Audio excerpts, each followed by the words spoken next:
Boa tarde, pessoal. Hoje é uma aula quase particular. Eu posso dar boa tarde para cada um aí individualmente. Né? Boa tarde, Vinícius. Boa tarde, Felipe. Boa tarde, André. Tudo bem? Bom. Boa tarde. Tudo bem. Bom, gente, hoje é a aula de tutoria sobre força e campo magnético, né? Me causou uma certa estranheza que aquela parte lá do Moodle dessa semana. Boa tarde, Luísa. Né? Hoje a aula está quase particular, dá para conversar com todo mundo individualmente. Eu estranhei um pouquinho que aquela parte de dúvidas do Moodle dessa semana estava praticamente vazia. Né? Só apareceu uma moça perguntando do gabarito, daí eu respondi, olha, o gabarito é no dia seguinte, e teve uma pergunta sobre a lista de estudo, que tem uns 3 exercícios ali que, de fato, são para a semana seguinte, né?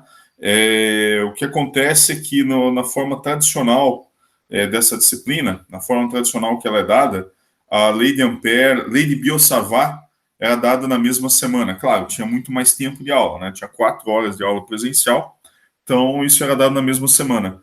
E o professor responsável aí pela lista dessa semana esqueceu de tirar o 21, 22, 23. Então é só isso. Não é que vai cair lei de Biot-Savart na prova, não é nada disso. Tá?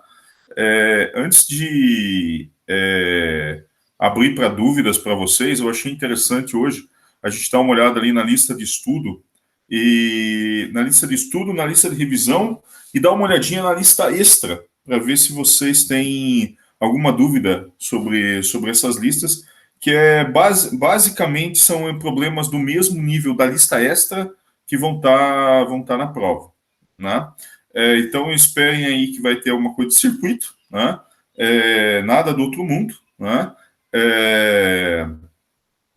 Eu alertei uns colegas aí que eu ensinei para os meus alunos a usar um simulador. Alguns colegas prestaram atenção, outros não. Então, talvez caia uma questão aí que o simulador ajude você na prova. Não sei. Tá? Que isso aí é um sorteio, né? A gente faz de cada questão 1 e a questão 2, a gente prepara, normalmente a gente prepara umas 20 questões para 1 e umas 20 questões para 2, né? 20 tipos de questões para 1 e 20 tipos de questão para 2, e de fato a gente usa na prova 10 questões para questão 1 e 10 questões para questão 2 com valores numéricos que o Moodle sorteia, né? Obviamente a gente coloca. Antigamente a gente deixava o Moodle sortear de qualquer jeito, daí a gente viu que isso dá problema, né? Agora a gente coloca uma limitação, né? A gente testa os limites de cada grandeza, né? Para o Moodle testar. Bom, aqui a lista de estudo está relativamente simples, né? As primeiras perguntas aqui eu nem vou passar porque são extremamente simples, até demais. Como se define o campo magnético? Obviamente, você tem que ter uma carga com uma dada velocidade para você medir o campo. Né? Por que bater um martelo em um ímã faz o magnetismo ser reduzido? Olha, você tem uns momentos de polo permanente lá dentro do material. Quando você bate no ímã, alguns momentos de polo se desarranjam, então param de ficar alinhados. Né? Questão 3. As linhas de campo magnético surgem no polo norte e terminam no polo sul do ímã. Verdadeiro ou falso? Né? Claro que é verdadeiro. Né? O que podemos concluir se observamos o fato do polo norte de um ímã aponta para o polo norte geográfico da Terra? Então, Professor, oi, fala, André. Essa 3, a resposta que eles colocaram é falso. E Que eles falam que as linhas são sempre fechadas. Eu errei essa. As linhas de campo magnético se originam no polo norte do ímã e terminam no polo sul de um ímã. Entendi por que está escrito desse jeito. Está escrito desse jeito, André, porque o que acontece? Dentro do ímã você tem linha de campo, certo? Uhum. Então, obviamente você tem linhas que saem do polo norte e chegam no polo sul, mas não é que elas se originam no polo norte. Você tem ali dentro, né, do ímã, você tem também linha de campo. né? De fato, você não consegue gerar... Eu acho que eu vou explicar isso de um outro jeito, quer ver? Deixa eu mostrar aqui minha tela, minha câmera. Deixa eu pegar uma outra folha aqui, que eu tinha deixado folha separada aqui, um dos picaretas, meus filhos ali, roubaram as folhas. Eu vou pegar as folhas no esconderijo aqui. Eu tenho que toda hora mudar o esconderijo das folhas também. Bom, como é que essa coisa funciona a nível microscópico, né? Foi legal você ter perguntado. Opa, não, prótons são azuis. Vamos pensar aí num átomo de hidrogênio, né? E aí, você tem o quê? Você tem como se fosse uma espira, o elétron orbitando aqui. Assim, vocês vão falar assim, professor, isso aí é o modelo antigo, isso aí não funciona mais, o que funciona é a mecânica quântica. Uma pinóia que não funciona. O modelo de Bohr explica um monte de coisa, né? E, por outro lado, a mecânica quântica tem um monte de furo que ninguém fala para vocês, né? Então, o que acontece? Se eu tiver um elétron girando nessa coisa aqui, o que vai acontecer? Eu vou ter um campo magnético, né? Corrente elétrica que gera campo, tá? A gente vai ver isso na aula que vem. Eu nem sei por que essa pergunta estava nessa semana. A origem do campo magnético nem devia ser discutido nesse capítulo. Mas o Surrey faz as coisas de um jeito tudo esculhambado, né? Tudo bem, mas eu discordo do jeito que as coisas que o Surrey faz. A cara do jeitão do campo magnético é esse aqui, ó. O jeitão do campo magnético é esse aqui. E aí, obviamente, aqui as linhas de força do campo magnético. Deixa eu fazer. Olha só, estou fazendo um desenho bonito. Normalmente, ao vivo, eu não consigo fazer desenho bonito. Sai tudo esculhambado, mas isso aqui está saindo bonito, né? Então, essas aqui são as linhas de força do campo magnético, tá? Se eu tiver então, aqui B. Né? Então, a linha de força ela não está se originando nem um polo nem outro. E o que é o ímã? O ímã é um monte dessas coisinhas aqui alinhadas uma do lado da outra. Você entendeu? É por isso que se eu der uma martelada no ímã, às vezes se desalinha. Então, eu tenho... Isso aqui é o átomo de hidrogênio que eu representei. Você pode pensar isso aqui num átomo mais complexo ou numa molécula. Né? Bom, qual que é a diferença, né, para campo elétrico? Deixa eu fazer o campo elétrico aqui em verde, né? Que vocês aprenderam hoje é que prótons são azuis, elétrons são vermelhos, campo magnético é azul e campo elétrico é verde. Né? Brincadeira. Olha só o que acontece com o dipolo elétrico. Se eu vou desenhar aqui o jeitão de um dipolo elétrico, tá? Bom, se você olha para fora do dipolo, o que está acontecendo? Parece a mesma coisa. Só que olha, deixa eu desenhar aqui. Isso aqui vai ter mais ou menos esse jeitão aqui. Vai ter mais ou menos esse jeitão. E aqui, mais ou menos esse jeitão. A diferença do dipolo elétrico para o dipolo magnético está aqui, ó. Por quê? Porque as linhas sempre saem de cargas positivas e chegam em cargas negativas, né? Agora, olha aqui, olha como é que funciona o campo magnético. Não existe lugar onde as linhas nascem. Não existe, a gente costuma dizer que não existe monopolo magnético, né? Então, aqui a gente fala que não existe monopolo magnético, né? Se você quiser impressionar alguém, você vai dizer o seguinte, você vai dizer, olha, a lei de Gauss para o campo elétrico é integral de E escalar dA é igual a carga interna dentro dessa uma superfície gaussiana dividido por ε0, certo?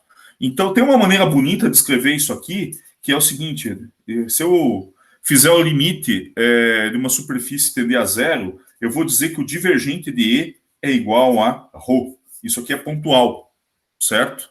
Então, você diz que cargas geram campo. Isso aqui é a equação que te dá o monopolo elétrico. Só que, quando a gente vai para o campo magnético, se eu fizer uma coisa tipo lei de Gauss, integral de B escalar dA, como a gente fez lá com a lei de Gauss, você vai ver que qualquer superfície que eu inventar aqui, o fluxo do campo magnético vai ser igual a zero. Isso é equivalente a dizer que não existe monopolo magnético. Tá? Se você pensar aqui no caso de uma carga pontual, eu vou fazer uma superfície gaussiana em torno do campo e vou encontrar uma carga. Que a carga a gente diz que é a origem das linhas de campo. Só que como o análogo de campo magnético dá zero, você diz que não existe monopolo magnético. Então está errado dizer que as linhas nascem e morrem em algum lugar. Porque lá dentro do material, lá dentro do ímã, né, vai acontecer uma coisa desse tipo aqui, ó. Não tem lugar que elas nascem e morrem. Você tem uma circulação do campo magnético, tá? Então a gente diz que o campo magnético circula. É um jeito meio esquisito de falar, mas a gente fala isso. E o análogo diferencial disso aqui a equação mais chique para isso é divergente de B igual a zero. A forma diferencial dessa lei de Maxwell, tá? Então, a lei de Gauss você pode escrever em forma diferencial desse jeitão aqui. Não tem nada misterioso nisso. Você só pega o limite dessa superfície e faz ela tender a zero. E aí a integral se transforma em uma derivada direcional, que é o divergente, e isso aqui se transforma ρ sobre ε0. Eita, tô falando besteira. Esqueci o ε0 ali, tá bom? Não sei se eu expliquei por que tá errado a questão, André. Ou mais confundido do que expliquei. Explicou sim. Então tá bom. Vamos para frente, então. Vamos lá. Vamos lá. Deixa eu voltar aqui para a lista, né? Então essa aqui é a lista de estudo. Questão 4. O que podemos concluir se observamos o fato de que o Polo Norte do ímã aponta para o Polo Norte geográfico da Terra? Uai, significa que o Polo Norte geográfico da Terra é um Polo Sul magnético. Só isso, né? Aqui, o campo magnético da Terra, essa aqui é a mais boba de todas aqui, ó. O polo magnético da Terra pode ser representado por essa figura aí que vocês estão vendo. Considerando a figura onde o campo é mais intenso, onde você tem concentração de linha de força, né? Do mesmo jeitão que no caso do campo elétrico, onde você tem mais linhas de força é onde o campo é mais forte. Pô, esse meu desenho aqui...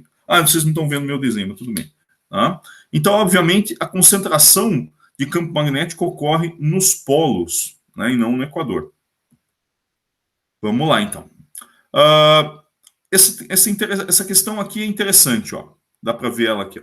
Um elétron localizado no Equador magnético da Terra, né, a 1000 metros de altitude. Em que direção é a força magnética sobre ele quando sua velocidade é para baixo? Só usar a regra da mão direita. Então, eu tenho velocidade, o campo está...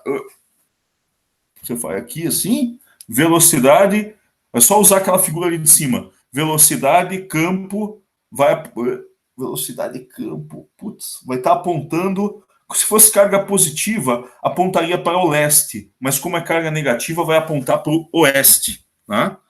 É isso aí mesmo, André? Você checou? Aponta para o oeste? Deixa eu verificar aqui, vamos ver. Isso. Vamos ver. Vamos ver, o Moodle está pensando. E o que ele fez aqui? Eu tinha colocado perfil como aluno, senão ele vai ficar louco. E ele não... Ele está aguardando ainda. E o Moodle ficou maluco aqui. É isso aí, é oeste, acertamos. Né? É isso aí mesmo. Vocês entenderam por quê? Regra da mão direita, só que como é um elétron, né? Regra da mão direita para produto vetorial, como é um elétron, aponta no sentido contrário. Outra pergunta aqui. Professor. Oi. Só uma coisa, essa ideia de leste-oeste. Oi, diga. Então, eu ia fazer, tipo, mais pra esquerda e pra direita, ou é, tipo, literalmente fazer aquele negócio das rosas lá que a gente vê em geografia? Olha essa pergunta, olha essa figura aqui. Você está conseguindo ver, Vinícius? Né? Se eu usar a regra da mão direita aqui, ó, ele está indo para baixo, né? Então ele está indo para cá, o campo está aqui. Então ele vai apontar seu elétron. Opa, você não consegue ver minha caneta apontando aqui. Está conseguindo ver meu mouse? Sim, estou conseguindo. Ó, vamos supor que o elétron esteja aqui, ó. Então ele ir para baixo, o vetor velocidade está aqui, o vetor campo está aqui. Então eu tenho V, vetorial B, estaria apontando para dentro da página. Então, nessa posição aqui, estaria apontando para fora da página. Para fora da página é apontar para onde? Vai apontar no sentido oeste. Tudo bem? Né? Você pode colocar ele aqui também. Ó. Vamos colocar ele aqui em cima da Amazônia. Né? Colocar ele em cima da Amazônia. Então, o para baixo está aqui, o campo está para cima. Então, vai apontar para essa direção, se fosse carga positiva, mas aponta para essa aqui e aqui ao oeste. Tranquilo? O negócio da rosa dos ventos, eu não sei o que isso quer dizer, mas enfim. Mas você entendeu isso aí? Sim, Então, é que eu pensei que tinha que fazer. Mas tudo bem. Então tá bom. Vamos lá. O que é isso aqui agora? O elétron. Foi isso aí que eu resolvi, a 6. A 7. O elétron está. Que direção é a força magnética? É igual? A velocidade é para o norte. Tá. Beleza. Isso aqui é meio que mais do mesmo. O que vai acontecer? Vamos supor que ele está ali na velocidade para o norte. Então vamos lá. Se eu tiver uma velocidade para o norte, o que vai acontecer? O elétron vai estar na mesma direção do campo magnético. Então a força tem que ser nula, certo? O produto vetorial vai dar 0. Nem precisava olhar a figura. Né? Como é que meu filho mais velho fala? Se eu estivesse tentando explicar isso para ele, ele ia falar assim, duh, né? Então, está na mesma direção do campo, força nula. Agora vamos ver isso aqui, ó, questão 8. Agora o cara colocou um próton, putz, essa lista de estudo aqui é sempre mais do mesmo. Isso aqui é mais do mesmo, mais do mesmo. Cabeça de um alfinete é atraída pelo polo norte e pelo polo sul de um ímã. Por quê? Né? O alfinete acaba sendo magnetizado, né? Não, ele não está magnetizado e é de ferro, obviamente. Cabeça de um alfinete. Tá bom. Vamos lá. Uma partícula de massa e carga microcoulomb entra no campo magnético 112. Esse aí é legal. Com velocidade igual a 142. Qual é a aceleração da partícula? Né? Isso aí é provável que vocês vão ter questões, pode ser que tenha questões parecidas com essa na prova, mas obviamente essa é aquela do tipo, opa, essa até minha avó fazia, o resto da questão pode ser mais complicada. Como é que eu resolvo isso aí? Definição de força, Q, V vetorial B, e aí divido pela massa da partícula. Tá? Todo mundo está tranquilo para fazer produto vetorial? Sem precisar fazendo. Essa aqui, se eu for fazer o lance do. Eu estou perdido. Eu tenho que usar a definição de vetor mesmo. Tá todo mundo tranquilo em relação a isso? Produto vetorial? Fazer na unha? Com matriz? Exato. Sim. Bom, você pode fazer com matriz ou sem matriz. Né? Eu gosto de fazer sem matriz, né? Porque daí eu entendo mais o que eu estou fazendo. Né? Tá tranquilo isso para vocês? Sim, tá de boa para mim. Beleza, então. Bom, o único que não falou nada foi o Felipe. Felipe, você tá aí? Tá tranquilo? Produto vetorial para você? Tá tranquilo sim, professor. Beleza, então. Então vamos para frente. Né? Pô, eu gosto tanto de fazer produto vetorial, vocês não vão deixar eu fazer, mas tudo bem. Acho que pode fazer, então. Posso fazer? Não, é brincadeira. Se tá tranquilo para você. Eu vou fazer rapidão, então, tá? Pode ver. Vou fazer rapidão. Deixa eu ver aqui, deixa eu compartilhar minha tela. Então, o que acontece aí? Esse aí é o caso geral, onde você tem o quê?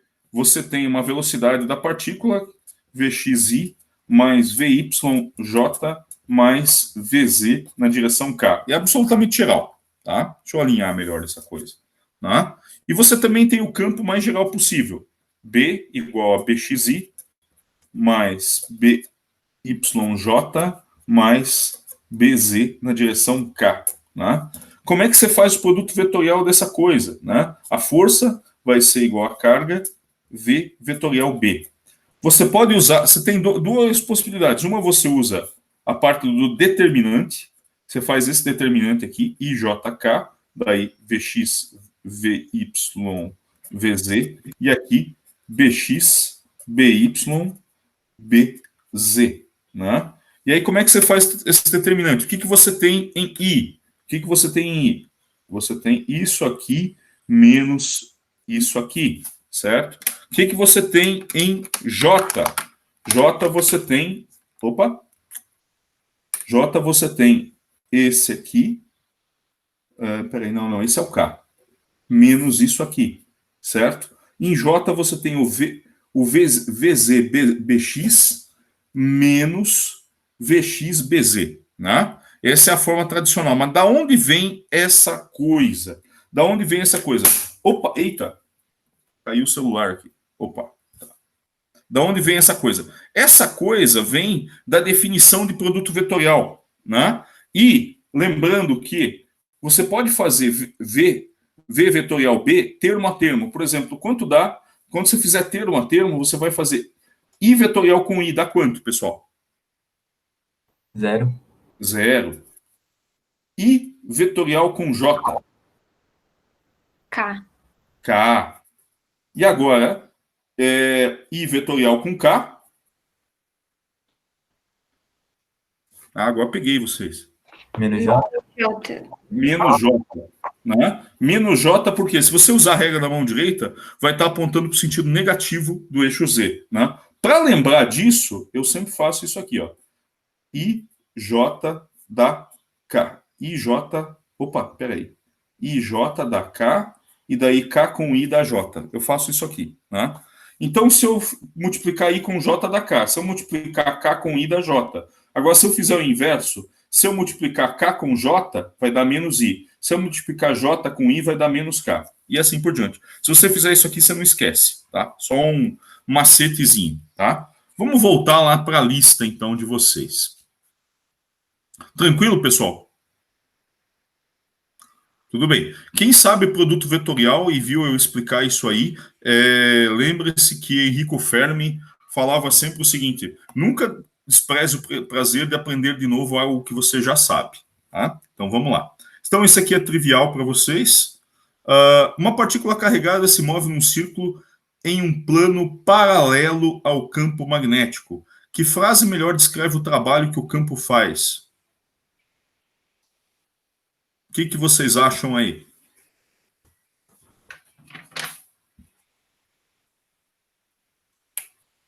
Qual que é o trabalho que o campo magnético faz?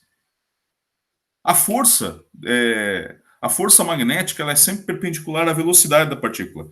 E o que é velocidade? Velocidade é delta S por delta T. Então, ela está sempre se movimentando perpendicularmente ao campo, à força. Né? Então, o trabalho é nulo. Então, a única coisa que faz sentido aqui é você dizer que o campo não faz trabalho na partícula. O que mais a gente tem aí? Uma partícula de carga Q em massa M, velocidade V0, Essa partícula entra em uma região do espaço com campo magnético B e campo elétrico E. Se a partícula se movimenta por um caminho gama, qual a variação de energia cinética da partícula? Aí tem várias opções aqui. Tem várias opções. Essa aqui é furada. Né? Tudo que envolve campo magnético aqui está furado. Por quê? Porque campo magnético não causa variação de energia cinética. Quem causa variação de energia cinética é o E. Então só pode estar certa essa primeira aqui. E veja o que foi feito aqui. A variação. O sujeito me colocou K minúsculo aqui para energia cinética. Né? Enfim. Né? Cada professor fez um pedaço desse troço aí. Então é uma colcha de retalhos. Se um fosse fazer tudo, ia ficar louco. Mas enfim.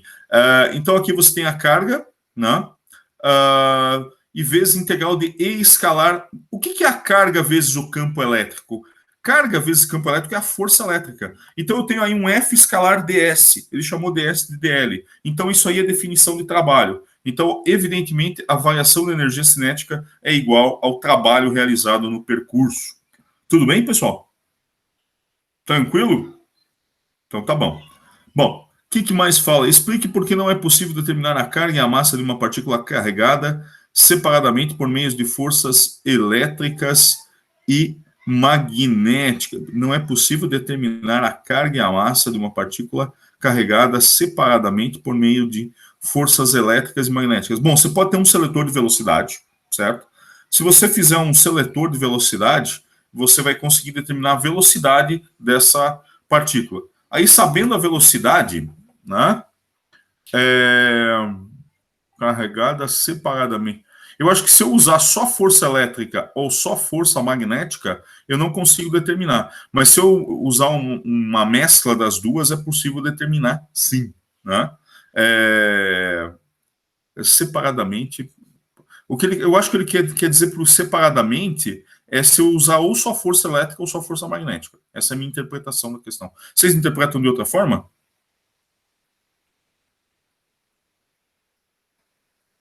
Sim ou não? Eu tinha entendido de se não conseguir calcular só a carga ou só a massa.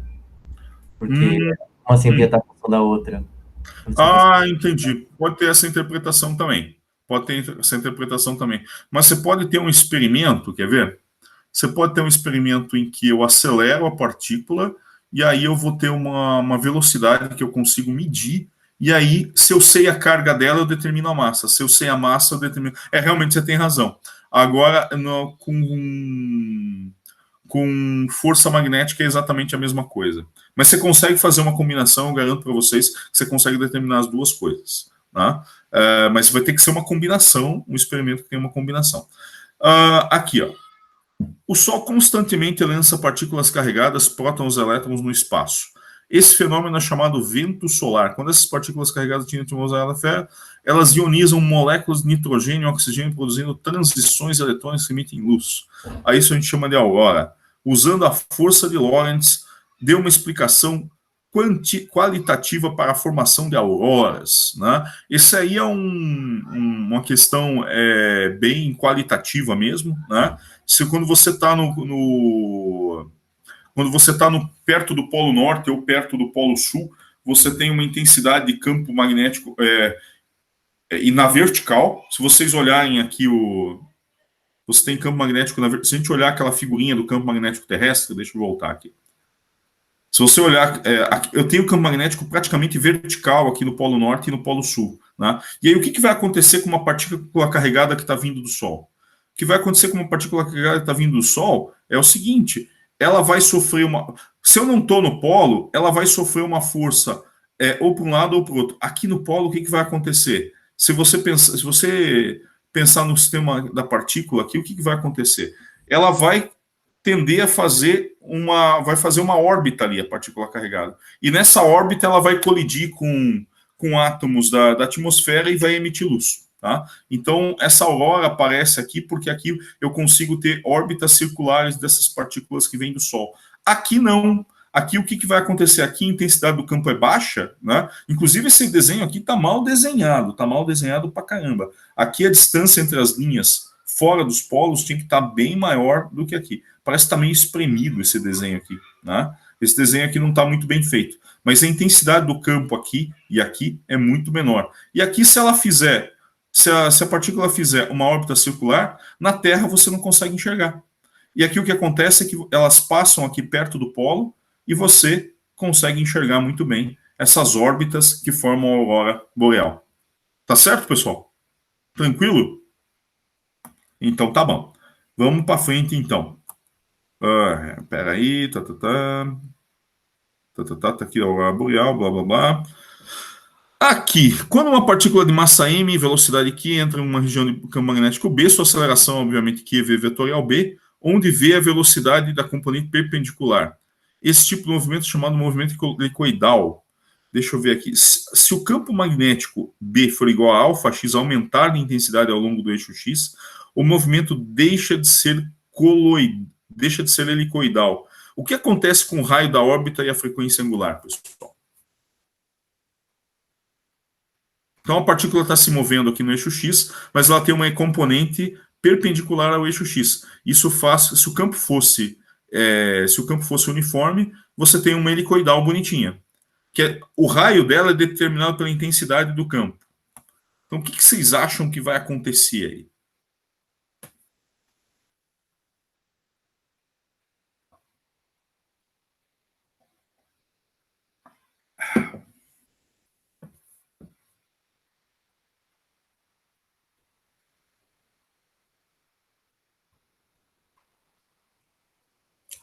O que acontece, pessoal?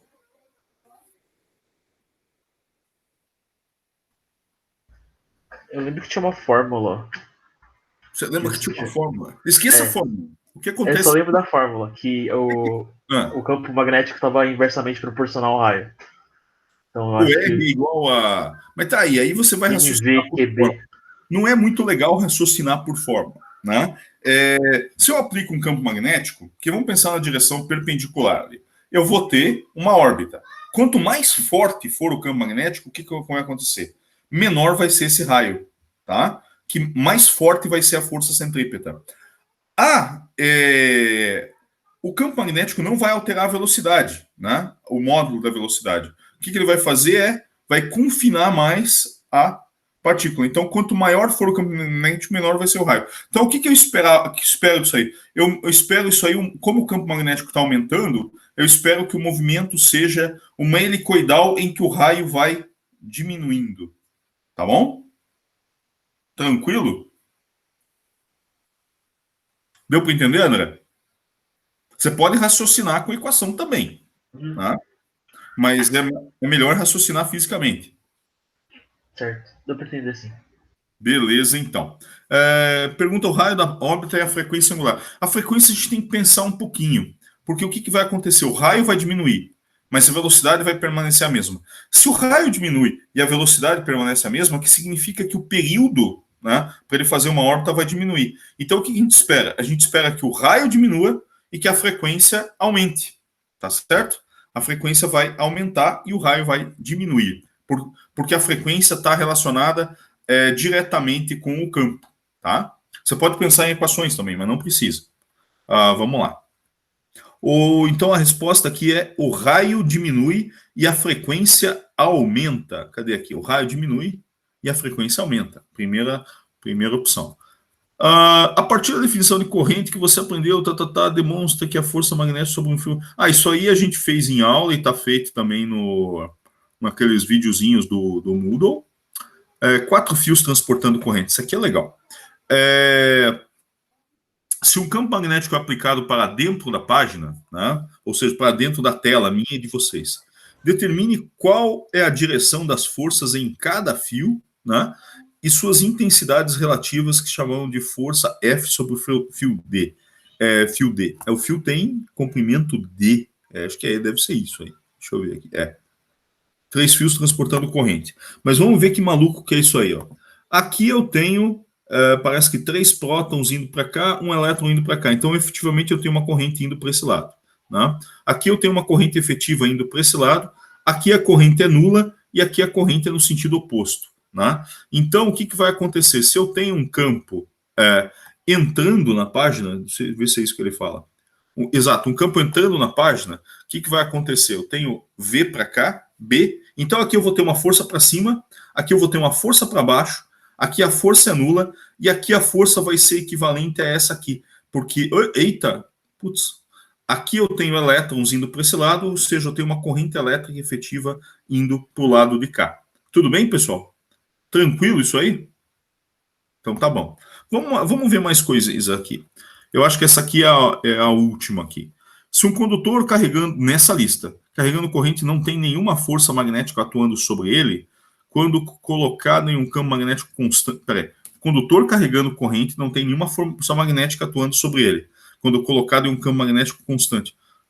Ora, aí você vai ter a corrente na mesma direção do campo. Então, o fio está paralelo ao campo. Tá? Aqui a 21, a 22 e a 23 é sobre coisas da semana que vem, tá?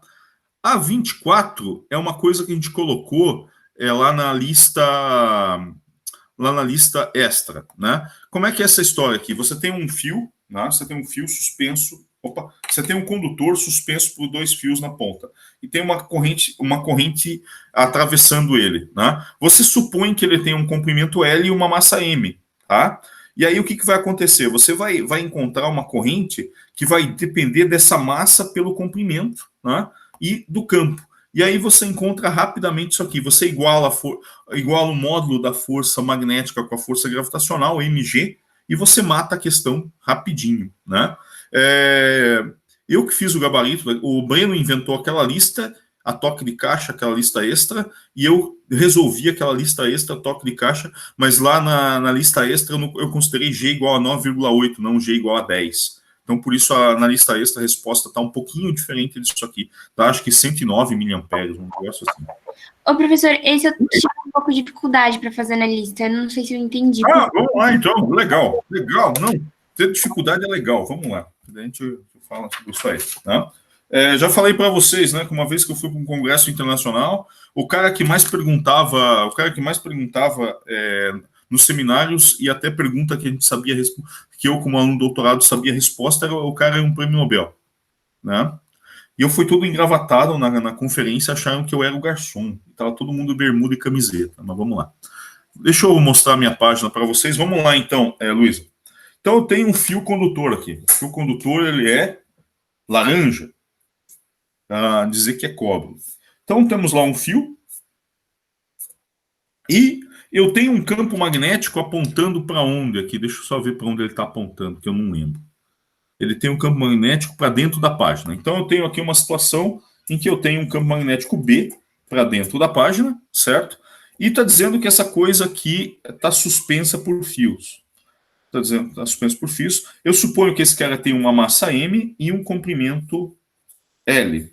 Né? O que esse problema quer que você faça? De fato, aqui eu vou ter um peso. Eu vou ter o peso P, né, que aí vai ser igual a M vezes G. Né? E o que o problema quer saber? O problema quer saber qual é a força magnética tal que você não tenha mais tensão nessas cordas aqui. Ou seja, qual a força magnética cujo módulo é igual ao peso? Basicamente esse é o lance da questão. Você entendeu, Luísa? Ah, tá, entendi. Eu confundi, eu tava pensando tensão com diferença de potencial, não tava entendendo. Não. É uma diferença de potencial. De fato, eu não gosto desse nome de tensão em fio, tensão em corda. Isso aí dá margem a dúvidas. Então, é a força. Né? A força que você tinha aqui de suporte da corda, vamos chamar de T, né? T de tensão. Então, aqui eu tenho T sobre 2, T sobre 2. Então, quando que ela se anula? Ela se anula quando a força magnética é igual ao peso. Né? Então, a força magnética é igual ao quê? IL vezes B. O peso é quem? mg. Aí você tira que a corrente vai ser igual a M sobre L. Ele não te dá a massa e não te dá o comprimento, mas ele te dá essa razão aqui. Tá? Então, isso vai ser M sobre L G sobre B. Aí basta aplicar. Bom, e para saber o sentido, você usa a regra da mão direita. A força tem que estar para cima. Então eu sei que o meu resultado aqui, deixa eu mostrar aqui, a força tem que estar para cima, então o campo está saindo da página, está saindo ou está entrando, gente? Deixa eu ver se está entrando ou está saindo. Está entrando. Ele está entrando? Então eu desenhei errado essa coisa aí. Peraí, tá. Para dentro da página, tá certo. Para dentro da página. Então isso aqui de fato tá para. Não desenhei errado, eu só esqueci de fazer a cruz aqui, tá? Então eu tenho o B, para eu ter um F para cima, a velocidade, a corrente, cadê minha canetinha verde? Achei, tá aqui. A corrente vai ter que estar para esse sentido aqui, ó. Tá? Tudo bem? Sim, fez sentido. Eu tinha confundido o negócio da tensão. Então tá bom. Isso aí precisa ser melhor reformulado. De fato, foi copiado essa questão do. Ah, tá. Oi? Eu tô com dúvidas, assim, dificuldade quando eles relacionam, quando tem dois campos, o elétrico junto com o magnético. Fica confuso. Resolve depois. Mas depois eu pergunto pra frente, pode ir falando da lista. Não, de fato eu estava falando, até apareceu uma dúvida interessante. Né? Qual que é a sua dúvida, Luísa? Vamos lá. Os exercícios que tem os dois campos, por exemplo, o 2 da lista extra e o 7 da lista de revisão. Vamos lá então. Eu nunca sei enfim, você vai ver, quando eu nunca sei como que eu tenho que resolver, porque tem dois campos e eu não sei a interferência de um com o outro, sei lá, confunde o que está acontecendo. Bom, não é uma interferência, de fato você tem uma força resultante. Um campo não interfere no outro, mas você tem uma força resultante numa partícula ou num condutor. Normalmente numa partícula. Vamos lá, então. Deixa eu achar isso aqui, então. Vamos lá. Lista de revisão, você falou, né? Ou aquela lista extra? Qual dos dois você quer que eu ataque primeiro? Vamos lá. Tanto faz. É mais fácil. Tem os dois, o 7 da revisão e o 2 da extra. E eu dou essa disciplina há 12 anos. Para mim, tudo é fácil. Vamos lá. Esse é o problema. De fato, eu gosto dessa disciplina porque ela é a mais fácil de todas, se você for analisar. O eletromagnetismo ele tem só 4 equações, que são só as 4 equações de Maxwell, mais a força de Lorentz. Né? Então, fica muito simples. Né? Vamos lá. Muito bem. Minha esposa é advogada, às vezes ela não entende o que eu estou fazendo, e aí ela fala assim, não, mas o que eu estou fazendo é muito mais fácil que você, eu tenho que trabalhar com 5 leis, você tem que trabalhar com a Constituição inteira. Então, enfim, vamos lá. E são leis que não mudam as minhas, e são mais legais. Vamos lá, vamos para a lista de revisão, então. Qual é o número da lista de revisão, Luísa? O 7. O 7. Vocês não estão vendo minha página. Eu estava achando que vocês estavam vendo. Vamos lá.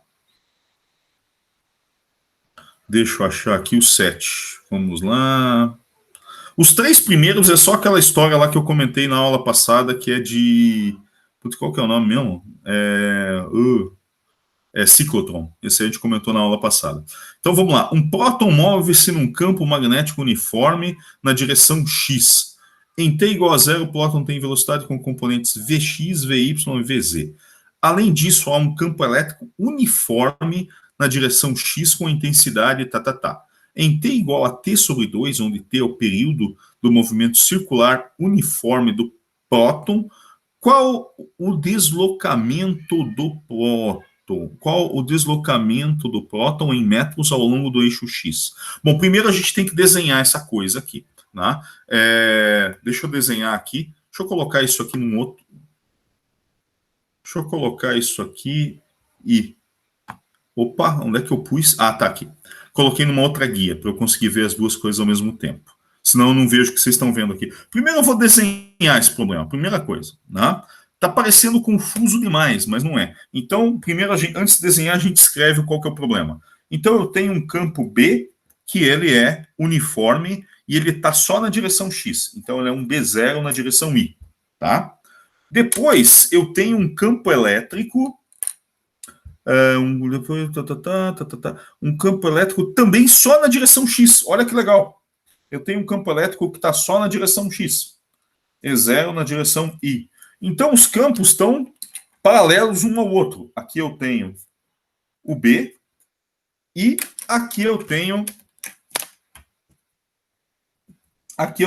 o campo elétrico E. Só que um problema fala mais? Eu tenho o quê? Eu tenho uma partícula que está entrando nessa coisa aqui. Eu vou desenhar aqui é o eixo X. Aqui é o eixo X. Aqui eu posso desenhar o eixo... Eu vou ter que desenhar isso tridimensionalmente, então a gente tem que pensar um pouquinho. Eu tenho o eixo Y e aqui eu vou ter o eixo Z. Tá? Basicamente isso aí. Tudo bem? Meu desenho está feio, mas dá para entender. A velocidade na partícula em T igual a 0, a velocidade da partícula a gente escreve assim, ó. Isso aqui vai ser Vx na direção Y, mais, não tem nada na direção Y, mais Vz na direção K. Né? Então, o que vai acontecer com o eixo, na velocidade em X? Né? Aqui o que vai acontecer é o seguinte, se você... Ele é um próton? Deixa eu ver, é um próton. Então, nós temos aqui um próton. A gente tem um próton aqui, e ele está com, basicamente, esse vetor velocidade. O Y eu coloquei no eixo que está aqui como se fosse entrando na página. Aqui você tem um próton com velocidade Vx e aqui com velocidade Vy, tá? Vz, perdão. O papai está no meio da aula. Ah, beleza, peraí. Só um momentinho, gente. Que caderno que vocês querem? Caderno de ciência do seu irmão. Peraí. Vamos lá. Leva tudo isso aí lá para ele, né? Leva tudo. Isso. Vai lá. Vai lá, cara. Consegue sim. Força aí. Aulas simultâneas na mesma casa dá isso. Então, vamos lá. Então, onde é que eu estava mesmo? Ah, estava aqui. Então, eu tenho Vx, Vz. O que vai acontecer no eixo X? Qual que é a força total aqui? Vamos calcular a força. No instante t igual a 0. No instante t igual a 0, a força vai ser o quê? Vai ser E, que é a carga do próton. Eu sempre costumo usar E para carga de próton e carga de elétron. Eu uso E para carga fundamental. Então, a força elétrica vai ser E0 na direção Y, mais EV vetorial B na direção... Bom, a direção que vai dar isso aqui não vai ser na direção X. Isso aqui vai estar perpendicular ao X. Por quê? Porque o B está na direção X. Tá? Então, o que a gente espera aqui da força total? Se eu for resolver esse problema aqui na unha, né, ou seja, com vetores, como é que vai ser? O que é força? Força é M dV dt. Então, aqui eu vou ter E0 na direção I, mais E, aí eu tenho que fazer esse produto vetorial. I vetorial I dá zero. Aí eu vou ter o quê? VZ B0 na direção VZ B0 na direção J. É isso aí mesmo? Não, V está na direção I. Peraí, deixa eu ver se não estou fazendo bobagem. Na direção K vetorial I dá J, exatamente. Ou seja, vai aparecer uma força que vai obrigar a fazer o que aqui? Eu vou ter um movimento no eixo Y, no plano XZ, eu vou ter o quê? Eu vou ter um movimento circular aqui. Então, plano YZ, eu tenho um movimento circular uniforme, né? Mais ou menos, né? Porque, não é mais ou menos, é exatamente igual a isso. Eu vou ter um movimento circular uniforme. Agora, eixo X. O que vai acontecer o eixo X? No eixo X, eu vou ter uma aceleração A igual a E0 sobre M. Tá? Bom, e aí, Luiz, o que acontece? Aqui eu vou ter um movimento circular uniforme. Tá? Por quê? Porque a velocidade perpendicular a I não muda. O B não vai mudar essa velocidade aqui. Ela só vai mudar essa velocidade inicial VZ aqui. VZ, exato. Ele vai mudar a direção, né? Vai mudar a direção no plano YZ. E em X, o que vai acontecer? Eu vou ter um movimento acelerado. O movimento acelerado aqui vai ser o quê? V de T vai ser igual a... O Vx de T vai ser igual a V0 mais E0 sobre M, a aceleração, vezes o tempo T. Aí o problema fala umas coisinhas lá. Em T igual a T sobre 2, que é o período do movimento circular, qual é o deslocamento do próton? Você vai achar através disso aqui. Aqui está a velocidade, mas se você integrar de novo isso aqui, você vai ter aquela equação... Opa, não estava dando para vocês verem. Você vai ter aquela equação x é igual a x0 mais v0t mais at quadrado sobre 2. E como é que você determina o período? Né? O período você vai determinar através do movimento circular uniforme, da componente perpendicular ao eixo x da velocidade. Deu para entender, gente? Vocês estão aí? Sim. Você a parte de derivar esse VT que eu não entendi direito. Derivar o quê? Desculpa? Essa velocidade. Movimento aqui. No eixo X você tem uma aceleração constante, certo? André, né? Eu não estou conseguindo olhar para vocês. No eixo X eu tenho uma aceleração constante. Aí vale aquelas equações do movimento uniformemente variado. V igual a V0 mais AT, daí o X é igual a X0 mais V0T mais AT quadrado sobre 2. Ah, tá. Beleza? O professor, vai ser a constante porque é no campo elétrico. Desculpa, eu não entendi sua pergunta. No eixo X tem uma aceleração constante porque... Por causa do campo elétrico. O campo elétrico é uniforme. Era isso que eu ia perguntar. E no outro, no plano YZ, por conta não é constante, não tem aceleração, porque eu vou ter uma força sempre no plano aqui, né? Eu vou ter uma força sempre no plano que vai me obrigar a fazer um movimento circular no plano YZ. E aqui vai ser uma coisa relativamente interessante aqui, porque a velocidade em X vai aumentar, certo? Mas o raio da trajetória vai permanecer o mesmo. Por quê? Porque eu não tenho nada no plano YZ, nenhuma aceleração no plano YZ que aumente a velocidade para diminuir o raio. É diferente daquele probleminha que a gente tinha visto agora há pouco, que o campo magnético aumenta à medida que eu caminho em direção X. Aqui não. Aqui está falando que o campo magnético e o campo elétrico são o mesmo. Então eu vou ter uma aceleração no eixo X e vou ter um movimento circular no plano YZ. De fato, gente, foi uma pergunta extremamente legal isso aí, porque de fato é isso aí que ocorre em feixes de partícula carregada. Por exemplo, se tiver um feixe de elétrons, eu acelero o feixe de elétrons, certo? Eu acelero o feixe de elétrons com um campo elétrico, né? Só que para esse cara os elétrons não se repelirem no feixe, normalmente eu aplico um campo magnético, e o campo magnético faz com que ele fique em movimento circular no plano YZ e mantenha esse movimento circular para manter o feixe confinado, né? De fato, isso aí está escondendo, mas aí, por trás dessa pergunta aí tem uma técnica que a gente usa em acelerador de partículas, né? E o professor, a aceleração que você colocou como a derivada de dV/dt na fórmula de... Como é que eu coloquei? Esse aqui é a definição de força. Isso, porque é E vezes A, isso. Essa aceleração, nesse caso aí, seria qual aceleração? Você tem duas acelerações. Bom, isso aqui é taxa de variação temporal da velocidade. Só que eu posso dividir isso aqui numa componente x, y, z. Aqui eu vejo que vou ter uma aceleração constante na direção I.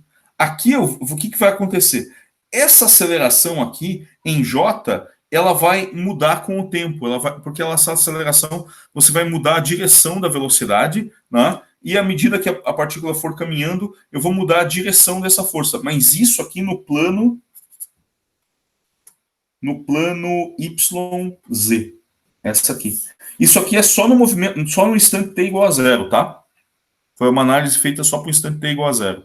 Tudo bem, Luísa? Tá, então ela vai ser um movimento uniforme só no t igual a 0? Depois vai ter aceleração? Não. São dois movimentos, um movimento não interfere no outro. Você vai ter um movimento circular uniforme, devido ao campo magnético, você vai ter um movimento circular uniforme no plano perpendicular ao campo, certo? No plano perpendicular ao campo, você vai ter um movimento circular uniforme. Agora, no eixo onde está o campo elétrico e o campo magnético, o que vai acontecer? Devido ao campo elétrico, eu vou ter uma aceleração constante, sempre na mesma direção. Tudo bem? Tá, entendi.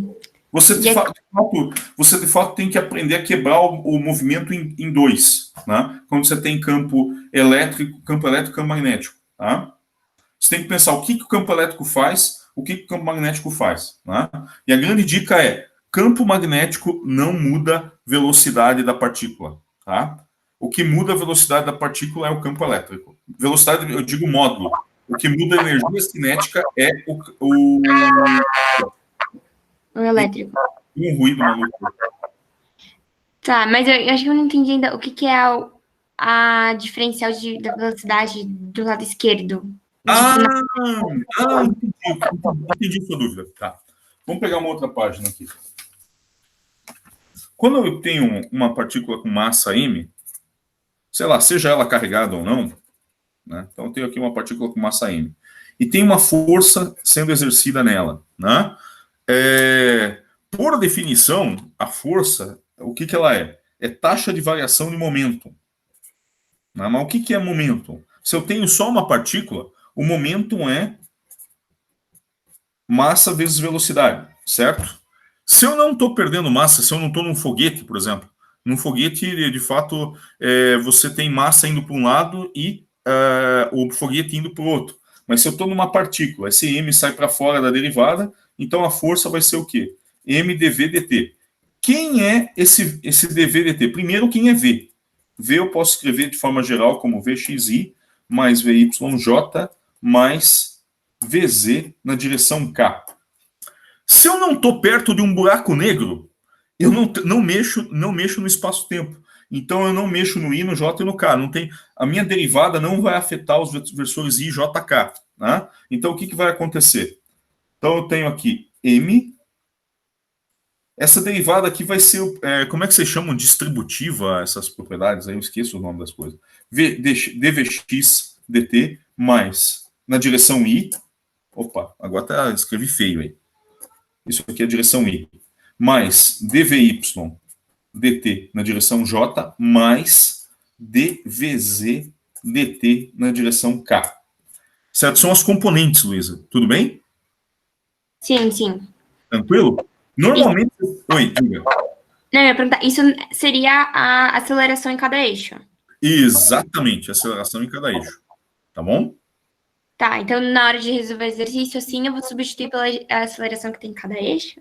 Exatamente. E o que acontece? A aceleração no eixo X é constante, devido ao campo elétrico, naquele problema. Mas a aceleração no plano YZ, ela é constante em módulo, só que ela varia em direção, ela é sempre perpendicular à velocidade. À medida que eu começo a atuar no movimento circular uniforme, eu vou variando a direção da velocidade, então a direção da força vai variando também. Tudo bem? Tá, entendi. Então tá bom. O outro que você falou, qual que era?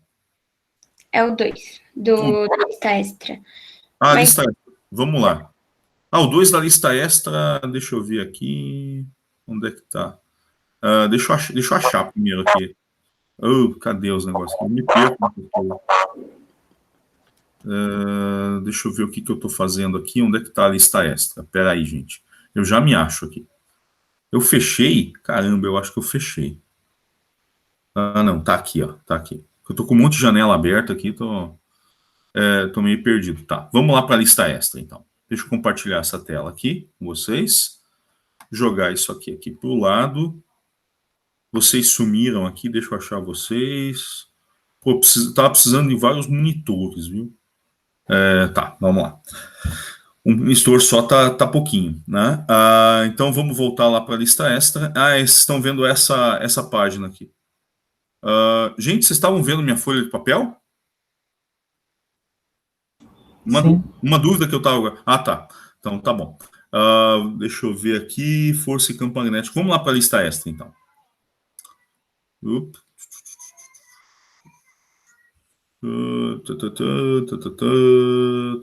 Vamos lá. Força magnética e campo magnético. Vamos lá. Cadê a lista extra aqui? Vamos achar ela. Vamos lá. Lista extra.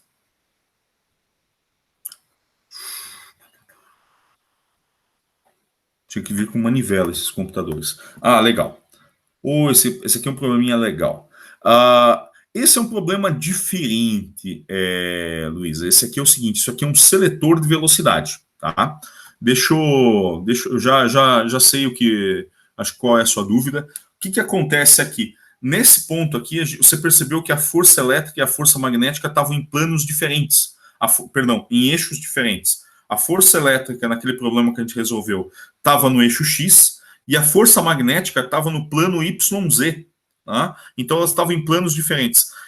Então, uma não estava, no jargão que você usou aí, uma não estava interferindo na outra. Agora, isso aqui, o que é? Isso aqui é o seletor de velocidade que o J.J. Thomson inventou. Né? Vamos dar uma olhada nele aqui com carinho. Deixa eu achar aqui onde é que está a minha folha. Isso, está aqui.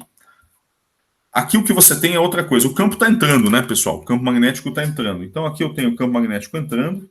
Né? O campo magnético está entrando na folha. E o campo elétrico, eu não lembro, ele estava apontando de cima para baixo, de baixo para cima, como é que ele estava? De cima para baixo. De cima para baixo. Então, o campo elétrico está aqui. Tá? E eu tinha um próton ou tinha um elétron? Isso eu não lembro também. Calma aí, deixa eu ver. E olha que eu que fiz o gabarito. É um elétron. Oi? É um elétron. Um elétron, tá. Então, um elétron. Um elétron a gente faz de laranja aqui. Indo para esse lado. Então, o que acontece aqui? Aqui você não precisa usar...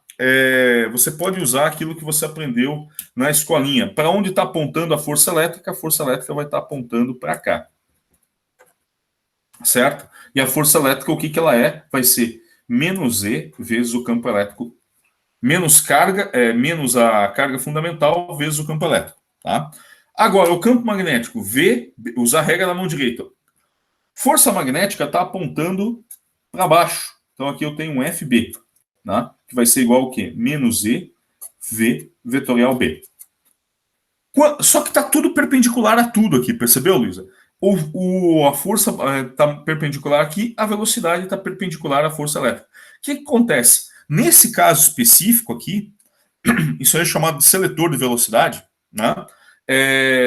Nesse caso específico, o que acontece? A força elétrica e a força magnética estão no mesmo eixo. Né? O que vai acontecer se a força magnética for mais forte que a força elétrica, vamos imaginar um feixe de partículas aqui. Se a força magnética for mais forte que a força elétrica, a partícula vem para cá, certo? Se a força elétrica for maior que a força magnética, a partícula vem para cá, tá? Tá. Agora, o que vai acontecer quando o módulo das duas é o mesmo? Isso que esse problema coloca. Para esse elétron passar reto aqui, o módulo das duas forças tem que ser o mesmo. Então, se eu igualar as duas coisas, o que vai ter? Eu vou ter que menos E, esquece o menos, é módulo, E vai ser igual a EVB. Conclusão, qual é a velocidade? O que perguntava? O problema perguntava o campo elétrico, né? O campo elétrico para essa partícula não ser desviada vai ser o quê? Vai ser simplesmente V vezes B. Tá certo? Perguntava o campo elétrico ou o campo magnético, gente? Eu não lembro. Ele pergunta, acho que a velocidade. Pergunta a velocidade. Não, pergunta não, campo elétrico, quanto elétrico. É o campo elétrico. Então, o campo elétrico é dado por isso aqui, gente. Simplesmente a velocidade vezes o campo magnético. Só que ele não te dá a velocidade. O que ele te dá é a energia cinética. E ele te dá a energia cinética de 750 eV, se eu não me engano. O que é elétron-volt? Elétron-volt é a energia, EV é a energia cinética, né, ou energia potencial, vamos colocar energia cinética, de um elétron acelerado por um potencial, uma DDP, né? DDP de 1 volt. O que significa isso? Significa que a energia dele é a carga do elétron vezes a diferença de potencial. Então, para você transformar isso aqui em unidade de sistema internacional, isso aqui vai ter 750 vezes 1,6 vezes 10 na menos 19 joule.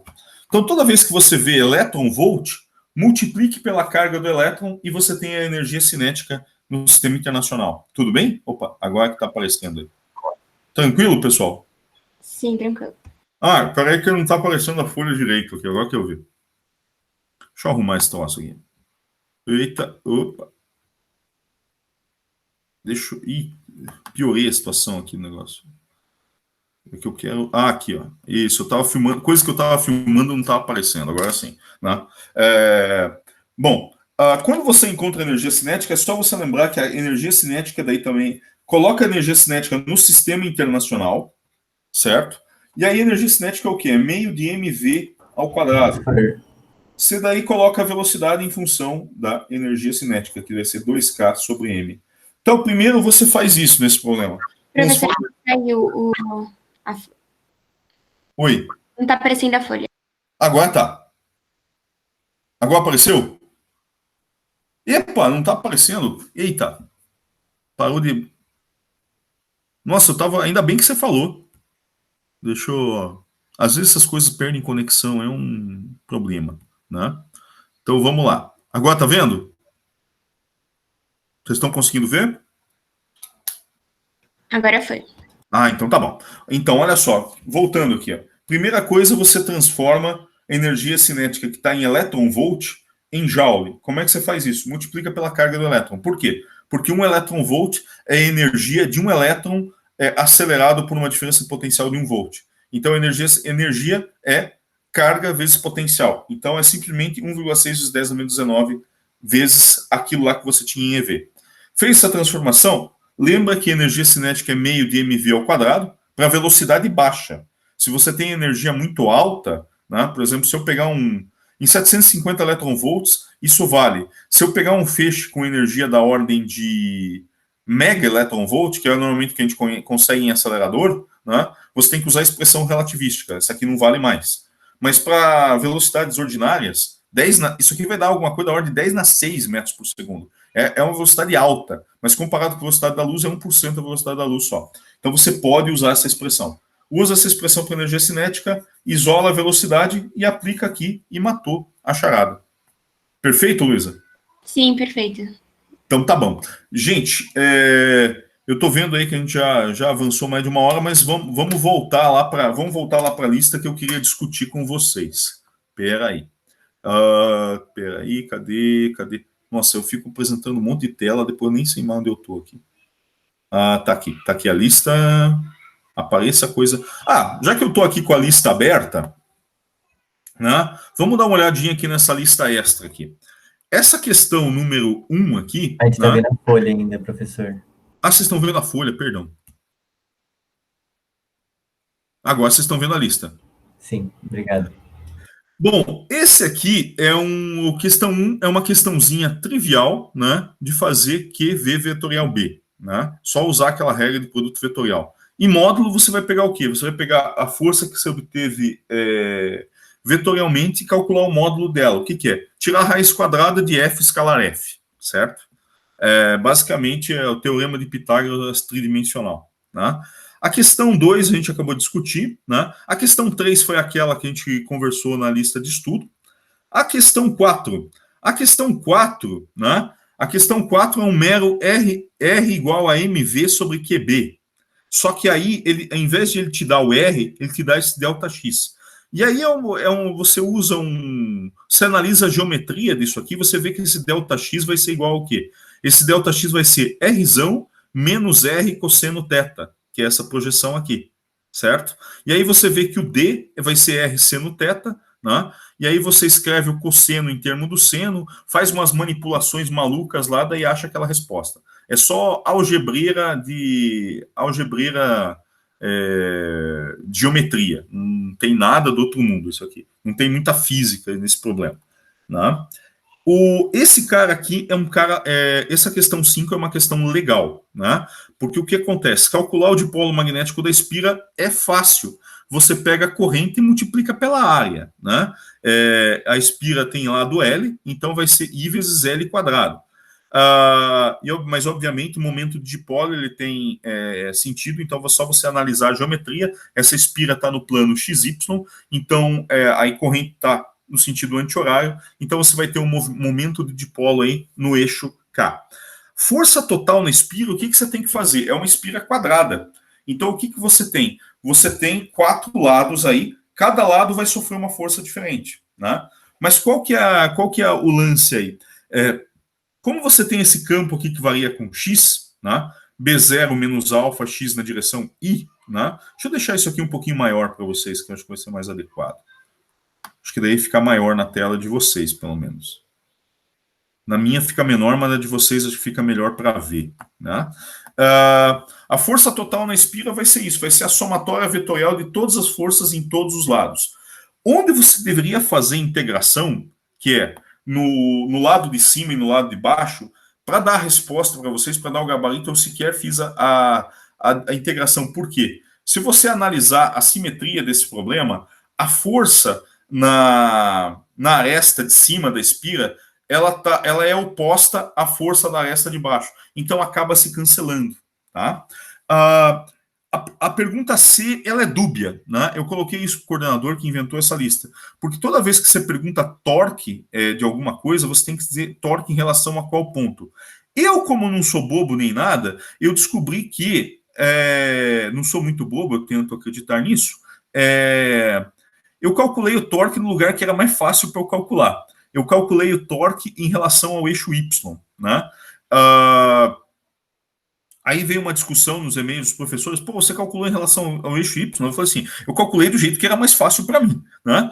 Se você calcular o torque em relação ao centro de massa dessa espira, né, que era o que o professor Cheng estava argumentando numa discussão nossa aí por e-mail de ontem para hoje, você tem que fazer uma integração aí para calcular as forças tanto embaixo quanto em cima, e aí vira um Deus nos acuda. Mas essa pergunta aqui, você pode calcular o torque só em relação ao eixo Y, tá? Mas sempre lembrando, torque você tem que sempre dizer, olha, é em relação ao centro de massa ou em relação ao ponto fixo, tá? E aí, a última pergunta é calcular a força total na espira no caso do campo ser igual a alfa y I, né? Veja que está apontando na direção I. Então, o que vai acontecer? Tanto nesse cara aqui, quanto no de baixo, não vai ter força. Eu vou ter força o quê? Eu vou ter força em Y igual a 0 e em Y igual a L. Só que se você analisar aí, como esse campo depende só do I, o que vai acontecer? Você teria que fazer uma integração, tanto de um lado quanto do outro. Só que uma força aponta para um lado e uma força aponta para o outro. E o resultado das integrais é o mesmo, só que uma com um sentido, o outro com o outro. Resultado, a força é nula nesse D da questão 5. Tranquilo, pessoal? O que mais eu tenho que falar? Oi? Só essa parte da integral, você poderia explicar, tipo, com contas, como você faria, tipo, vamos lá, se fosse necessário? Beleza. Se fosse necessário, just in case, vamos lá. Deixa eu copiar aqui, então, numa folha. Essa geringonça aqui. Tá, e agora eu vou compartilhar com vocês os meus rabiscos. Então, o que a gente tem? A gente tem uma espira que está assim, ó. Vocês estão conseguindo enxergar a minha folha? Tranquilo? Sim. Eu tenho uma corrente que está percorrendo essa coisa. Essa corrente percorre aqui, percorre aqui, percorre aqui e percorre aqui. Né? O campo, né, nessa letra D, o que ele diz do campo?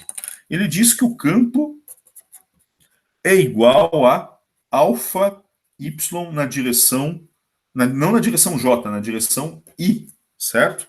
Então, o que acontece? Aqui é zero, aqui é o nosso zero, né? Aqui é o eixo Y, aqui é o eixo X, certo? Bom, como é que eu calculo a força nesse cara aqui? A força desse cara é nula, porque Y é igual a zero. Vamos dar nome aos bois aqui. Esse cara é o 1, esse cara é o 2, esse cara é o 3, esse cara é o 4. Tá? Então, dei nome aos lados que eu tenho aí. Né?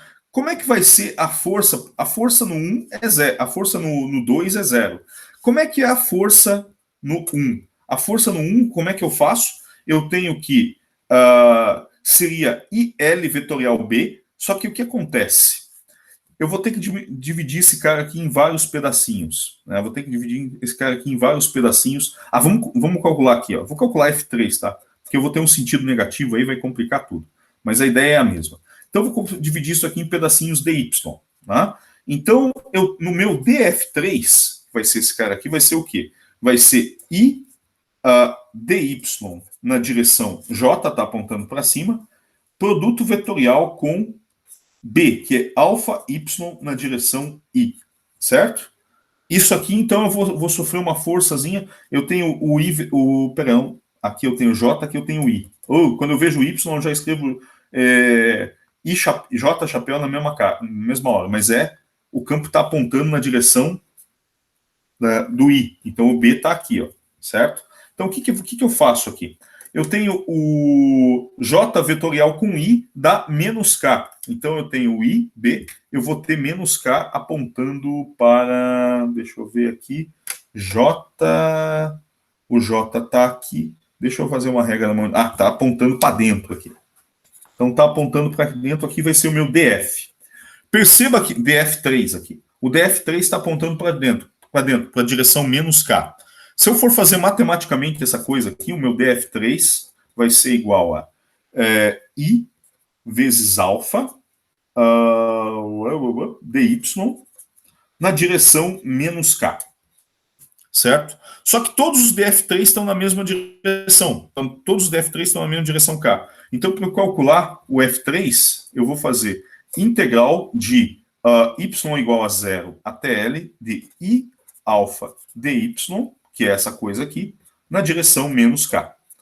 Quando eu calculo essa integral, o I e o alfa saem para fora, né? O I e o alfa saem para fora, e eu fico simplesmente com L. Então, isso aqui vai dar menos I alfa L na direção K. Né? Se eu fizer... Opa, perdão, não está aparecendo. Se eu fizer a mesma coisa aqui pro F1, eu vou obter um resultado positivo. Por quê? Porque eu tenho uma... eu não estou andando daqui para cá. Eu estou andando de y igual a L para 0. Então, inverte o sentido e aí você fica com uma força positiva no positivo. A F1 ali que eu desenhei aqui, ela vai ser igual a menos F3 por simetria. Não? Então, quando você soma as duas, a força total dá 0. Tá certo? Só eu acho que você esqueceu o Y na segunda linha. Aí a integral. Tipo, Opa! Eu esqueci o Y, tem razão, ei. Ainda bem que você notou. Isso aqui vai dar Y aqui, daí isso aqui dá L quadrado sobre 2. Eita, tá certo. né? E olha que eu fiz o gabarito da lista, hein? Muito bem. Então significa que na prova de amanhã vocês vão se dar melhor que eu, né? Ainda bem que eu só vou corrigir a questão que eu bolei, e a questão que eu bolei eu sei fazer direito, eu acho, né? Enfim. Tranquilo, gente? Vocês entenderam o que o Vinícius colocou? O Vinícius falou que eu tinha esquecido esse y aqui, daí obviamente a integral fica y² sobre 2, quando eu substituo os limites da L² sobre 2, né? E essa é a aula da tarde. Quando acontece isso na aula que eu dou à noite, que termina às 11 da noite, eu falo assim, pô, pessoal, eu tô cansado, né? O que eu vou falar agora à tarde? Mas isso aí eu esqueci mesmo. Tranquilo, então, pessoal? Então, vamos partir agora. Deixa eu mostrar a lista para vocês, voltar a mostrar a lista para vocês, né? A questão 6, o item A, ele é trivial, né? É o valor do dipolo magnético gerado pela órbita do elétron. O que você tem que fazer aí? Aplicar a lei de Coulomb para ver qual é a velocidade do elétron, né? Você aplica a lei de Coulomb para ver qual é a velocidade do elétron e aí você determina o momento de dipolo exatamente daquele jeito, né? A letra B é um pouco mais encrencadinha. Fala o seguinte, se eu aplicar um campo magnético, tá mal escrito até. Imagine que eu aplique um campo magnético que diminua a órbita do elétron em 10%, né? Qual a intensidade mínima do campo magnético aplicado? Por que tem esse nome mínimo? Obviamente, o campo magnético ele vai ter que estar alinhado com a órbita desse elétron, né? Se ele não estiver alinhado, não funciona desse jeito. Então, o campo magnético mínimo, né, vai ter que ter um valor tal. Qual que é o lance de resolver isso aí? O que eu tenho que considerar? Eu tenho que considerar que o momento angular não varia, né? Por quê? Porque quando você está em escala atômica, o que acontece? Eu só posso ter variações de momento angular iguais a números inteiros de H cortado. Como aqui não é o caso, não dá um número inteiro de H cortado, eu assumo a conservação do momento angular. Isso aí tem um motivo pelo que muitos professores desprezam, muitos professores que já deram mecânica quântica, eu já dei mecânica quântica, de verdade, desprezam o modelo de Bohr, porque de fato eles não entenderam a beleza do modelo de Bohr. Qual é a beleza do modelo de Bohr? Deixa eu mostrar para vocês aqui. O modelo de Bohr é o seguinte, eu tenho aqui o átomo de hidrogênio e eu tenho o elétron percorrendo uma órbita aqui. Quais são as órbitas permitidas? As órbitas permitidas são aquelas tais que o lambda de Broglie é igual a 2π vezes o raio. Isso aqui é comprimento de onda de de Broglie, P sobre H, né? Então você tem aqui você tem que ter uma função de onda tal que interfira construtivamente. Se vocês não viram isso ainda, vocês vão ver que o momento angular que vai ser igual a mv vezes r de cada órbita, isso aqui é equivalente a dizer que o momento angular só pode assumir valores de números inteiros de H cortado, né? Então, mas a beleza, o fundamento físico disso aí é interferência construtiva de funções de onda. Tá? Muita gente despreza o modelo de Bohr porque não entende de fato que o que está por trás é interferência construtiva de funções de onda. Tá? O que está por trás é isso aqui. Obviamente, no gabarito eu não podia colocar isso aqui, né? Senão eu ia falar, professor, isso aí não é da disciplina. Então eu falo assim, olha, então assuma conservação do momento angular. Conservação do momento angular antes é igual ao momento angular depois. Então, mv0r0 é igual a mvr. E aí você encontra o v, né? Esse r, ele diz que é r0 sobre... como é que é a história mesmo? Não, é 0,9 r0. R0. Aí você encontra o v, né? E aí você iguala a força, o lance todo é você igualar a força elétrica do núcleo mais a força magnética, e isso aqui tem que ser igual à força centrípeta. Quando você faz isso e isola o campo magnético, você consegue determinar esse campo magnético mínimo. Mas ele é mínimo porque se ele não estiver alinhado com a órbita do elétron, esse é o campo magnético mínimo para você ter essa redução de 10% na órbita do elétron. Tá certo, pessoal? O que aconteceu aqui? Meu Deus do céu, peraí. Ai, caramba. Pessoal, nunca deixem guardado dentro de uma caixa uma bateria e um parafuso, né? Ela curto-circuitou os terminais, acabou de explodir aqui quase na minha cara. Ainda bem que a caixa estava fechada. Mas enfim. Tá claro isso aí, pessoal? Tranquilo? Bom, tem mais uma questãozinha aí na lista. Deixa eu compartilhar aqui a lista com vocês. Que é a seguinte. Questão 7, está lá na outra página. Né? Uma barra condutora de massa M e comprimento L desliza sobre o horizontal de trilhos. Isso aí é aquele experimento que eu mostrei para vocês na aula passada, que eu tenho um videozinho no YouTube. Né? Só que não é tão bonito com isso aqui, mas para você fazer isso aí na sua casa, você pega um Tupperware, envolve com papel alumínio e liga numa fonte de celular que funciona do mesmo jeito. Então e eu não tinha um campo magnético constante em toda a região, então também não deu para fazer isso aqui. Mas basicamente é você calcular, ele fala o seguinte, você calcula a força magnética aqui, a força vai estar apontando para fora dos trilhos, né? A força vai estar apontando para cá, é só você fazer a regra da mão direita que você percebe, e a força é ILB, né? E a distância percorrida pela barra, que tem a velocidade V, isso aí é movimento uniformemente variado. Aí, para terminar de resolver isso aqui, é só você considerar um movimento uniformemente variado. Né? E se você pensar nisso aí para lançar satélite, né, você vai gastar muito dinheiro, porque eu cheguei à conclusão aqui que você precisa de um trilho com 670 quilômetros, um negócio assim, para a coisa funcionar. E se o teu trilho tiver 670 quilômetros, você já põe o satélite em órbita só usando o trilho mesmo. Nem precisa usar isso aqui. Tá? O trilho já vai estar, parte dele vai estar em órbita. Enfim. Então isso aqui não funciona direito para lançar satélite, né? Porque não consegue direito essa velocidade de escape, né? E tem um furo nessa dedução aqui, que eu assumi que a aceleração da gravidade não variava, mas era o único jeito de fazer dessa forma, porque senão as contas iam ficar mais complicadas, né? Então isso aqui é a velocidade de escape da Terra na superfície. Quanto mais alto você tiver, menor vai ser essa velocidade de escape, tá? Bom, gente, o que eu tinha para conversar com vocês hoje era basicamente isso. Agora, se alguém tiver mais alguma dúvida aí, pode perguntar. Não sei se ficou tudo claro. A questão 5 da lista de revisão. Opa, vamos lá. Eu esqueci que eu pulei um pedaço da lista de revisão. Vamos lá. Cadê a lista de revisão? Consegui resolver essa. Deixa eu achar aqui, André. Peraí.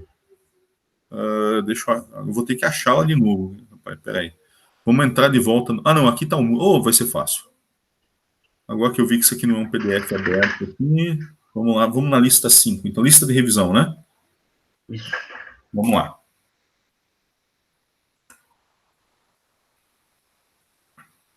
Opa, eu tenho que abrir aqui tentativas.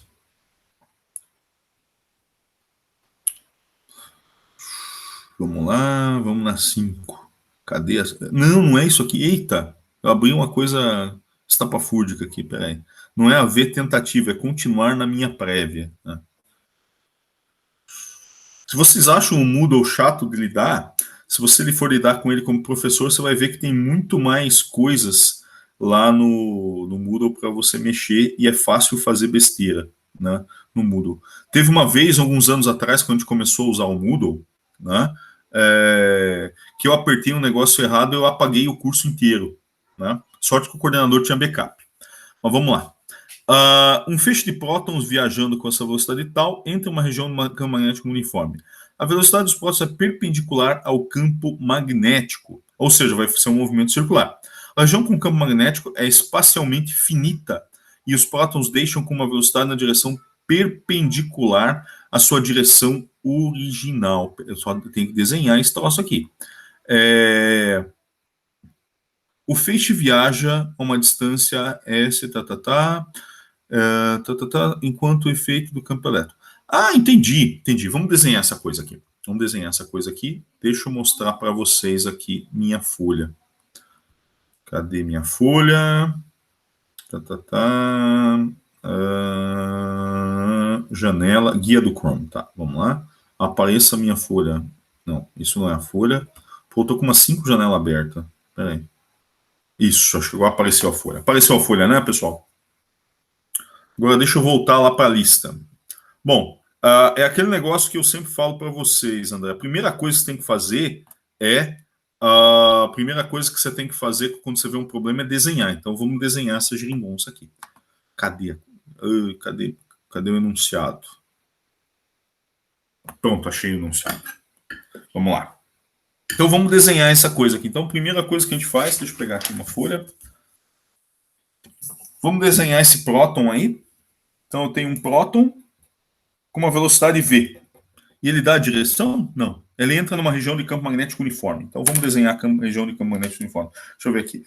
V, B para cima. V, B. Tá. Então vamos colocar B entrando aqui. Então essa aqui é a minha região de campo magnético uniforme. E ele dá uma pista. Então essa aqui é a minha região de campo magnético uniforme. No mundo real, eu não consigo fazer um campo magnético uniforme numa extensão finita. Então eu tenho uma região aqui que eu tenho campo magnético uniforme. E o que ele fala? Olha só. Ele fala que a velocidade dos prótons é perpendicular ao campo, a região com campo magnético é espacialmente finita, e os prótons deixam-na com uma velocidade em direção perpendicular à original. O que significa isso? Se eu tenho essa velocidade aqui, campo é um movimento circular uniforme. Mas eles vão sair aqui, ó. Eles vão sair aqui com essa velocidade, vou chamar de VF, né? Que é perpendicular ao V0. O problema é esse aqui, André. Provavelmente você não tinha conseguido desenhar ele, né? Eu consegui até, só que eu cheguei no resultado diferente. Não consegui. Tá, vamos lá. Então vamos lá. Isso aqui vai ter um raio R. Isso aqui vai ter um raio R. E aquela mesma ladainha. Isso aqui é um movimento circular uniforme. Qual que é a aceleração? Qual que é a força centrípeta? mv ao quadrado sobre r. Isso aqui vai ser igual a força magnética. EVB. Se eu isolar o R, o que vai dar? Vai dar mv sobre EB. Pelo amor de Deus, não decorem isso aqui. Né? Não use neurônio para decorar isso aqui. Você precisa saber que a aceleração centrípeta aqui é igual a força centrípeta é igual à força magnética. Tá? O que ele pede? Peraí, deixa eu ver o que ele pede. Estou desenhando aqui, mas ele não fala o que... O feixe viaja uma distância S enquanto está sob o efeito do campo magnético. Qual a magnitude do campo magnético? Cada próton, sua massa, dê a resposta em Tesla. De fato, ele quer saber B. Então, B vai ser igual a mv sobre E vezes R. Tá?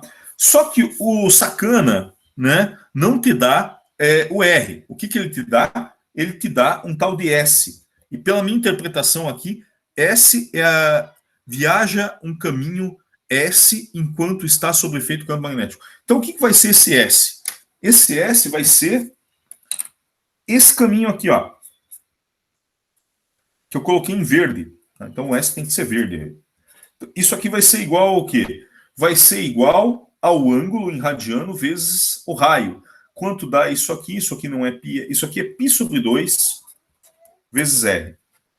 Opa, não está dando para ver. Aqui, ó. Tranquilo, André? Então, esse S aí vai ser π sobre 2R, que eu viajei 1/4 de uma circunferência inteira. Certo? E aí é só você colocar o B em função... É só você colocar o B em função desse S, isso aqui vai dar 2mv sobre E vezes π vezes R, vezes S. Fiz certo? Não, R igual a... fiz errado. Perdão. Tentei fazer a coisa de cabeça, errei tudo. Tá? Então, o B vai ser igual a mv sobre E. O R é 2S sobre π. Então, isso aqui vai ser 2S vezes π. É isso aqui. Tá bom? Tranquilo? Aí é só você aplicar os valorzinhos aí para ver se dá... Você não encontrou nenhuma das respostas? Não, é que eu errei na parte de converter o S pro R. Ah, tá. Então acho que é isso. Então acho que é só isso. Deixa eu só ver se dá certo aqui. Deixa eu pegar minha calculadorazinha aqui, ver se essa coisa... Essa é um cálculo besta que a gente faz agora. Eu tenho que usar a manivela aqui, que esse computador aqui tá um monte de janela aberta, ele fica lento para burro. Então vamos ver aqui. Vocês conseguem calcular aí ao mesmo tempo para a gente ver se chegou a cor? E minha calculadora aqui, eu estou usando a calculadora do computador, ela não está entrando. Funcione, coisa. E quando você quer que a coisa funcione, ela não está gostando de funcionar agora. Ah, achou, funcionou. Ih, mas tá lento para burra a coisa aqui. Só para checar se isso aí tá... A calculadora está pronta. Ah, ainda posso usar agora então computador. E computador. Só que ela não está funcionando. Continua não funcionando. Bom, gente, basicamente é assim que você resolve. Deixa eu ver aqui a ordem de grandeza dessa coisa. Está dizendo que isso aqui é algo da ordem de... Está dando 10 na menos 3 Tesla. 10 na menos 3 Tesla é um campo relativamente baixo, né? 10 na menos 3 Tesla é um campo relativamente baixo. Eu não sei se isso aqui está certo. Mas a massa do próton é relativamente baixa. Então, você vai ter uma coisa da ordem 10 na menos 27 vezes 10 ao cubo da velocidade. Vai dar 10 na menos 24. 10 na menos 24 mais 19 dá menos 24. Estou fazendo uma conta de cabeça aqui. 19 menos 24 vai dar menos 5. Menos 5, daí menos 5 mais 3. Vai dar uma coisa da ordem 10 na menos 3, 10 na menos 2. É isso aí mesmo. Né? É uma dessas respostas, tá bom? Mais alguma dúvida, pessoal? Tá tranquilo. Pode tirar a dúvida da semana passada? Opa, claro, vamos lá. A questão 5 da lista de revisão da semana passada. Deixa eu achar, André. Peraí. Calma lá. Questão 5 da lista de revisão. Vamos lá. Questão 5 da lista de revisão. O negócio está lento aqui. Deixa eu fechar essa calculadora aqui, porque a calculadora aqui está avacalhando o meu sistema. Aí eu fiquei clicando várias vezes, ele abriu umas 10 vezes a calculadora aqui. Deixa eu ver se vocês estão vendo essa tela aqui. Vamos lá. Questão 5, semana passada era corrente elétrica, né? Vamos lá. Vamos lá para a lista de revisão. Peraí. Opa, salas virtuais. Aqui. Eita. Quando a gente quer chegar numa coisa rápida, não consegue. Vamos lá, corrente elétrica, vamos lá. Corrente elétrica e circuitos e vamos para a lista de revisão. Aqui, exercícios de revisão. Vamos lá. E ele não está deixando eu entrar. Ele não está deixando eu entrar. Ele está em voltar ao curso, ele não está em voltar à última tentativa. Coisa estranha. Aqui tá fechado, acho que precisa clicar em revisão. Eu vou fazer uma gambiarra aqui, peraí. Eu vou fazer uma gambiarra que eu já entro. Vamos lá. Tá. Lista a 5, né? Vamos lá. Então, aqui, ver questões. Eu lembrei que dá para fazer essa gambiarra aqui. É essa questão aqui, ó. Só me diga se é essa questão. Cadê a raia da questão? Ah, é essa aqui. Eu tenho que abrir. Vamos lá, aqui. Pronto. Compartilhar essa página aqui. É essa aqui? Isso. Essa aí? O que você não conseguiu fazer, André? Eu tentei resolver, eu não lembro como que eu tentei semana passada. Só que eu não consegui ganhar nada. Essa aí, eu acho que alguém colocou uma dúvida.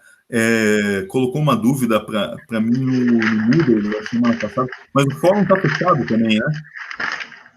Ou o fórum está aberto? Eu não cheguei a ver. Tá, deixa eu dar uma olhadinha se o fórum está fechado, porque eu escrevi umas coisas lá no fórum. Cadê? Eu vou tentar achar o fórum. Daí é mais fácil. Eu já escrevi sobre isso aí lá no fórum, semana passada. Vamos lá. Eita, o negócio demora para burro aqui. Vamos lá. Vai, computador. Vamos lá.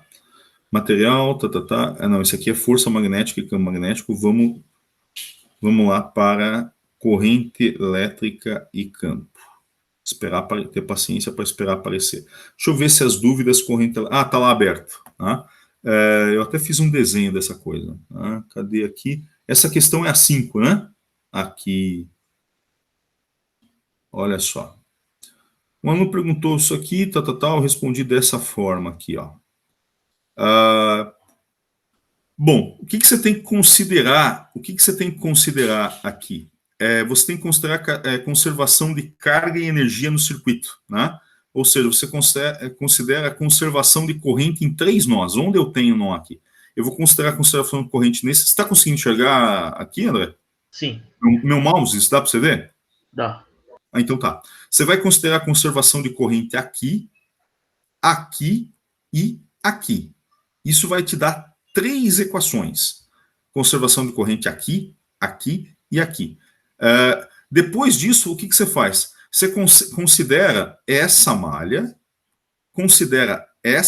aqui, considera esse triângulo aqui, ó, da esquerda, depois considera esse triângulo da direita e considera o retângulo aqui que tem as 2 fontes, tá? Se você fizer isso, você vai ficar aí com 5 equações, 5 a 6 equações, só que uma delas é equivalente à outra, né? Então, de fato, você fica aí com 5 equações diferentes. Com essas 5 equações diferentes, o que você faz, né? Você escreve, você vai substituindo, onde você pode, você vai substituindo o i nelas, né? Por exemplo, você encontra aqui que nesse nó aqui, nesse nó, I4 é igual a I1 mais I. Aí, quando tiver I4, você substitui por I1 mais I. Aqui eu tenho I3 mais I1 é igual a I2. Onde aparecer I3, você vai dizer que o I3 é igual ao I2 menos o I, certo? E aí você vai substituindo até resolver toda a malha, mas não tem mistério, né? E a coisa é um pouco chata, leva umas 2 páginas para resolver esse sistema de equações aqui, mas você consegue e você vai aparecer com uma corrente diferente de 0 aqui. Funciona mesmo, eu resolvi esse problema aqui, primeiro eu achei ele esquisito, realmente tem uma corrente que circula aqui, né? Isso ocorre por conservação de carga, não é olhando a conservação de energia nas malhas que você vai resolver, por aqui, que aqui não cai diferença de potencial nenhuma nesse trecho, né? Mas você tem realmente carga vindo para cá, se você levar em conta a conservação, não só de energia, mas levar em conta a conservação de carga. É um pouco chatinho, mas dá para chegar lá. Não acreditando que realmente tinha uma corrente aqui, eu fui lá naquilo lá que eu mostrei para vocês, como é que chama? Do Colorado, simulação do FET Colorado. Quer ver? Vamos lá. FET Colorado Construction Kit. Deixa eu mostrar para vocês. Quando você está numa dúvida em um circuito, isso aqui que eu tinha mostrado para vocês numa aula, compartilhar essa guia. Vocês estão conseguindo ver aqui o simulador do FET Colorado? Sim, tá carregando, né? Tá carregando, o negócio tá lento para burro, né?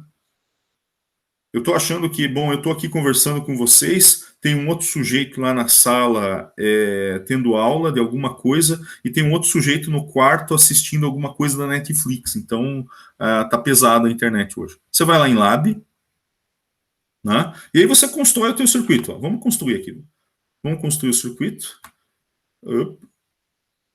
Não é difícil construir. Você vai lá, diz que isso aqui é uma... E eu acho que aqui você tinha um resistor aqui, né? Você tinha um resistor aqui. Eita! E aí você tinha um cara que conectava esse cara aqui com esse aqui, né? Eita, não dá. Tem que usar um pedaço de fio aqui, mas tudo bem. Você monta o circuito rapidinho, né? Essa aqui é aquela parte do Faustão, quem sabe faz ao vivo, né? Você vai, monta o circuitinho. Você monta o seu circuitinho, ó, ajeita ele aí. Opa. Você monta o seu circuito, coloca... Eita, sumiu. Não tem como voltar isso aqui? Eu pego outro, vai. Pega outra bateria. Você põe aqui. Eu coloquei o link disso aqui para vocês lá no Moodle, tá? Então isso aqui está lá no Moodle.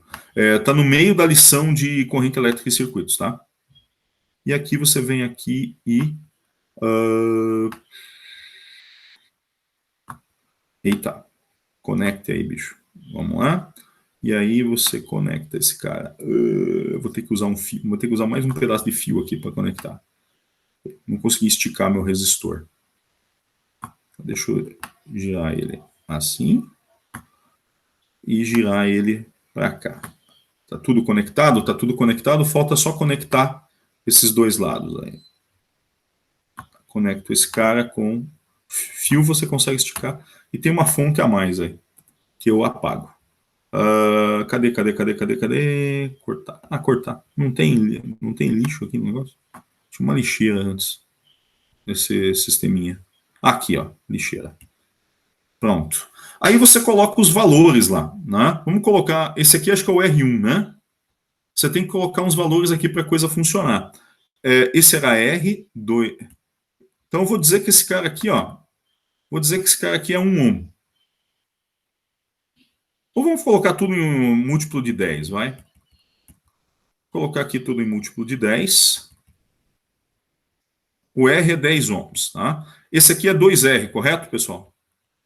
Falem comigo que eu não estou conseguindo ver vocês. Isso, 2R. Beleza. Então, ó, 2R, colocamos lá 20 ohms.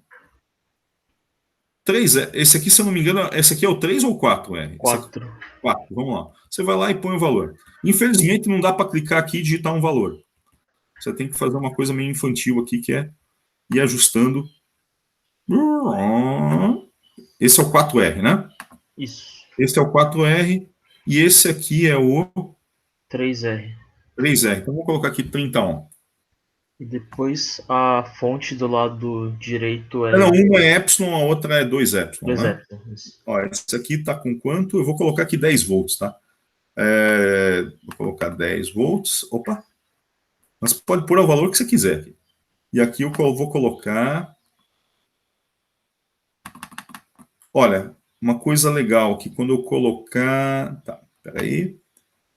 Aí você pode testar. Normalmente, quando você encontrar equações de circuito, você vai encontrar casos em que a corrente é nula em algum lugar aí, dependendo do valor da tensão. Isso você pode testar nesse simulador aqui, se a tua conta estava certa. E agora vamos colocar o valor convencional da corrente. E agora eu vou com o meu medidor de corrente, para ver se a coisa faz sentido. Olha só, a corrente está fluindo. A gente vai ver, ó, a corrente está fluindo nesse resistor. Opa, tem que acertar o resistor certinho aqui. Ó, 0,52 amperes aqui. Se eu somar com essa corrente que está aqui, ó, 0,04 amperes. Aqui eu tenho 0,24. Ó, 0,24 mais 0,32 vai dar 0,54, que é a mesma coisa que 0,52 mais 0,04. Está dando certo isso? Tá certo. 24 e 32. 56, 0,56 amperes. Ó, 52 mais 54. E aqui embaixo, se surpreenda, tem uma corrente. Certo? Tem situações em que essa corrente aqui se anula. Se você ajustar, se você disser que o valor das fontes é diferente. Mas nesse problema específico, ele fala que uma é exatamente igual à outra. Então veja que realmente tem. E vocês viram que eu demorei uns 5 minutos para simular esse circuito aqui para vocês. Então é facinho mexer com esse simulador, tá? Então toda vez que vocês tiverem circuito que não envolve capacitor, mas que envolve mais de uma fonte e resistores, para checar o teu resultado, você pode usar esse simuladorzinho aqui, que ele funciona perfeitamente, tá? Deixa eu ver uma coisa aqui. Eu tinha uma coisa que era 1/5 da outra aqui. Será que eu usei isso aqui? Eu resolvi essa coisa na marra aqui, daí eu cheguei à conclusão que era legal para dar uns valores inteiros aqui. Era legal usar 5 volts e 10 volts aqui, uma coisa assim. Ou não. Eu acho que era 25 e 50 volts, parece. Eu vou testar. Eu fiz isso aqui semana passada, não estou lembrando mais. Ó, à medida que você varia a diferença do potencial a força eletromotriz de uma bateria, você varia a corrente que aparece ali também. Você pode testar essas coisas também aqui. Ali eu coloquei 25, então aqui eu vou pôr... Olha! Tem uma hora que eu consigo zerar essa corrente. Está passando para o outro lado e tem uma hora que eu consigo zerar. Praticamente zerou a corrente. você consegue ver isso tudo com equações e aplicando as leis de Kirchhoff. Deixa eu ver, colocar 50 aqui. Isso, daí dá 0,5 amperes. Eu acho que eu tinha trabalhado com o valor para teste antes 50 e 100 volts, daí aqui estava aparecendo para mim 1 ampere certinho. E aqui os valores que aparecem aqui agora 1,30 mais 0,1, isso dá 1,4 ampere de corrente entrando nesse nó. Agora vamos ver corrente saindo, que é 0,59 mais 0,80, que isso aí dá aproximadamente 1,4 ampere. Deixa eu ver aqui, 1,3 mais 0,1, 1,4 ampere. Perfeito. Mais alguma dúvida, pessoal? Deixa eu achar vocês aqui, que eu estou numa outra guia aqui do Chrome. Eu tenho que achar em que guia do Chrome vocês estão. Aqui nessa questão eu ia usar a lei da conservação, só que eu não sabia para qual direção essa corrente de baixo estava indo. Tanto faz, André. Se você, ela está indo para essa direção aqui, para esse sentido aqui, de fato, né? Não direção. Está indo para esse sentido. O que vai acontecer se você supor o sentido contrário? Quando você encontrar a resposta, quando você resolver o sistema de equação linear, né, esse aí vai ser um sistema de 5 equações e 5 incógnitas, né? É um puta saco resolver isso, né? Falar a verdade, pelo amor de Deus. Mas é 5 equações e 5 incógnitas. Se você supôs o sentido errado da corrente, o que vai acontecer? Você vai obter um valor negativo, só isso. Daí, valor negativo significa que a corrente está para o lado contrário do que você supôs, tá bom? Então não tem problema supor que está para o lado errado, tá? Certo, obrigado. Tá bom? Gente, mais alguma dúvida? Tranquilo. Professor, só rapidinho. Opa, fala aí. A gente viu uma resolução que toma essas duas linhas do meio como um resistor em paralelo. Tem como você compartilhar aí com a gente? Espera aí. Eu vou demorar um pouquinho para achar, tudo bem? Não, tudo bem, tranquilo. Um minutinho, então.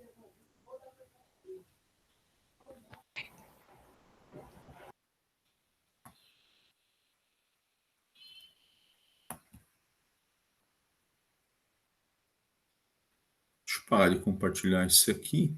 Não, eu estou compartilhando, deixa eu compartilhar exatamente este. Eu também vi isso, eu não entendia também por quê. Como que faz redesenhar para chegar aqui a um paralelo? Não tem, olha, eu não consigo compreender como fazer isso aí em paralelo, viu? Como substituir por um resistor equivalente em paralelo? Oi, eu vi esse exercício, ele substitui, tipo, esse 4R e o 3R para um em paralelo. Para quê? Mas você quer saber justamente... você consegue resolver, você consegue fazer isso, Vinícius? Acho que entendi o que foi feito. Você consegue substituir por um resistor em paralelo, mas aí você não vai conseguir determinar a corrente entre aqueles pontos. Na verdade, ele determina com a voltagem. Ele consegue descobrir a corrente de equilíbrio. Em paralelo, entendi, ele fez picaretagem. Ele fez picaretagem, entendi. Olha, gente, a equação, deixa eu mostrar para vocês. Mas o que acontece é o seguinte, isso vai estar ok para conservação de energia, mas para conservação de carga ele tem que considerar o circuito real, né? Então foi só, não precisa achar não, Felipe, eu já entendi o que foi feito, né? Mas não precisa fazer isso. Você pode resolver o problema inteiro. Deixa eu pegar mais uma folha aqui que acabaram as folhas. Peraí. Deixa eu mostrar para vocês aqui quais são as equações que precisam ser levadas em conta aí. Tá? Vamos lá. Deixa eu pegar aqui o que eu estou passando para vocês. Eu nem sei mais o que tela que eu estou compartilhando, com tanta janela aberta que eu estou. Eu estou compartilhando... Eu estava compartilhando o FET Colorado, mas tinha também outra coisa que eu estava compartilhando aqui. Bom, deixa eu compartilhar a minha tela aqui e vamos analisar essa coisa aqui. Ó, compartilhar essa guia. Deixa eu escrever aqui para vocês como é que é esse circuito. Esse circuito é relativamente simples. Né? Então, você tem uma corrente aqui, você tem um resistor R aqui, né? Me ajudem aí que eu não estou enxergando o circuito, estou fazendo de cabeça. Aqui é o 4R, né? Aqui é o 2R, se eu não me engano. Sim. E aqui é o 2epsilon. E aqui eu tenho o 3R. Tá? Óbvio que você pode fazer aquilo lá que o Felipe comentou, né? Mas para analisar as malhas. Você não pode fazer aquilo para analisar a conservação de corrente. Tá? E o que acontece? Eu chamei esse cara aqui de I, esse cara aqui de I1, esse cara aqui de I2, né? Esse de I4 e esse de I3. Então, que equações você tem aí? Nesse nó aqui, se eu analisar, eu vou ter o quê? Eu vou ter I1 mais I2 igual a I3 mais I4.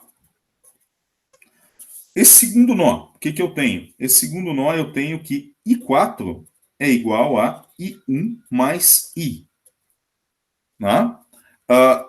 Se eu olhar para esse nó, outro nó aqui, eu vou ver que I3 vai ser I3 mais I, vai ser igual, as duas correntes estão entrando, I3 e I, vão ser igual a I2. Tá? Isso aí já são 3 equações. Quais outras equações eu vou usar? Eu posso usar essa aqui, ó. Vou usar essa malha aqui, então eu tenho epsilon menos R I1 menos 4R I4 igual a 0. Tem essa outra malha, 2 epsilon menos 2R I2 menos 3R I3 igual a 0. Aí eu já tenho 5 equações, certo? Eu já tenho 5 equações que já podem me resolver o problema. Mas só por completeza, a gente pode pensar nessa outra aqui, eu posso fazer esse caminho aqui, ó, no retângulo externo. Se eu fizer esse caminho no retângulo externo, o que eu tenho? Eu tenho 2ε menos 2r e 2 mais r1 menos epsilon igual a 0. Então eu tenho todas essas equações aí para trabalhar. Eu tenho, de fato, não precisa fazer maracutaia nenhuma. Tudo que você precisa está aqui. Conservação de carga e conservação de energia. Né? Agora, não tem mais 2 equações? Oi? Não tem mais 2 equações? Você pode criar mais 2 equações aí, porque você tem mais malhas, mas não, são desnecessárias. São completas. Você pode analisar essa malha aqui também, né? Uhum. Pode analisar mais essa malha aqui, e pasmem, você consegue analisar também essa outra malha aqui, ó. Você tem uma outra malha aqui que você pode analisar. Você tem essa malha aqui sem fonte nenhuma. Como é que eu analisaria essa malha aqui sem fonte nenhuma? Olha só que doido. Você analisaria I4 vezes 4R. Aqui eu não tenho queda de potencial nenhum. Só que aqui eu estou num sentido, daí isso aqui vai dar, menos I4 vezes R, né, se eu caminhar nesse sentido. E aqui, mais I3 vezes 3R, isso aqui é igual a 0. Isso aí é uma outra malha que eu posso analisar que não tem fonte, certo? Mas essa informação aqui está toda contida aqui, nessas outras equações. Se você manipular essas outras equações aqui, você chega nessa aqui também. Né? Deixa eu ver se tem uma maneira rápida de achar esse I aqui. Não tem. Você tem que ir substituindo e resolvendo o sistema. É isso aí mesmo, é o que vocês pensaram mesmo. Eu ia falar um negócio, mas daí tá gravado, né? Falar assim, o professor falou que é um pé no saco resolver isso aí, não sei o quê. Pô, eu falei. Enfim. Né? Mas o que tem que ficar no fundo do coração de vocês qual é a ideia aqui? A ideia é conservação de carga. Ou seja, todo entra, sai. Conservação de energia. Se eu ando num caminho fechado, né, todo o potencial que eu ganho, eu perco. Né? Então, tudo que se ganha se perde, né, e dentro de um circuito fechado, né, e tudo que entra sai. Basicamente, isso que vocês têm que ter no fundo do coração. Tá bom? E o resto aí é manipulação algébrica, é coisa que o meu filho está fazendo lá na sala com a professora dele. Então, é meio chato, mas a gente acaba resolvendo. Fala, André. Então, ficou claro? É que eu só preciso de malhas suficientes para meio que cobrir o espaço todo. Não preciso fazer redundâncias. Tipo. Bom, você nunca sabe quando você está fazendo redundância. Mas a questão é a seguinte: nesse problema aqui, ó, quantas incógnitas você tem? Isso que você tem que pensar. Você tem quantas incógnitas? Você tem 5 incógnitas. Né?